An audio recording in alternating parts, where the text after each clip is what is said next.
How did slave labor fuel Germany's WWII economy? Have you ever wondered how a nation could sustain its war efforts despite losing so many of its own citizens to battle? In Germany during World War II, the answer lay in the exploitation of slave labor.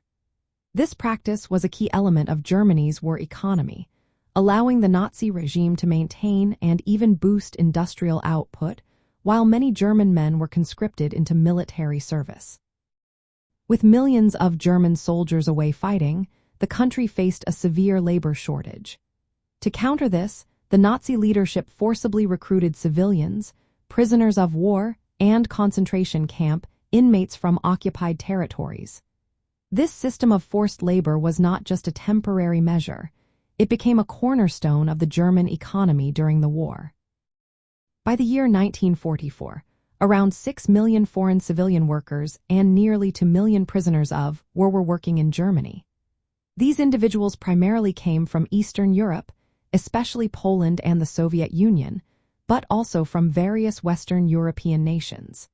The labor force included not only men but also women and children, all subjected to harsh conditions and often brutal treatment. The industries that relied heavily on this forced labor were diverse. Workers were found in armaments manufacturing, mining, agriculture, and infrastructure repair.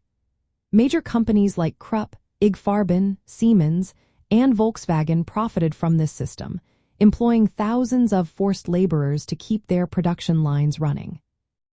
The living conditions for these laborers were dire.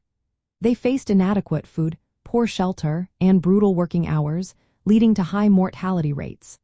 Despite these hardships, their contributions were significant.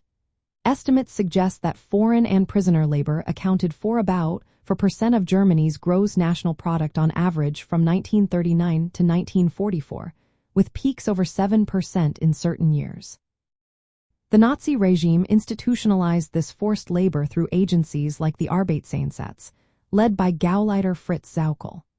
This organization coordinated the mass mobilization and deportation of millions of workers, creating a labor market that prioritized production needs, albeit through severe exploitation.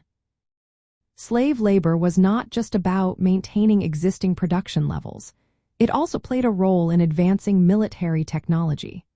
Laborers worked in secret facilities, such as the Mittelwerk tunnels, where they assembled advanced weaponry like the V-2 rockets and jet engines under appalling conditions. In essence, slave labor was vital to Germany's war economy. It filled the gaps left by conscription and enabled the country to continue producing arms, infrastructure, and supplies necessary for its military campaigns. The suffering of millions was woven into the very fabric of the Nazi war machine, illustrating the dark reality of how a nation sustained its ambitions during one of history's most devastating conflicts.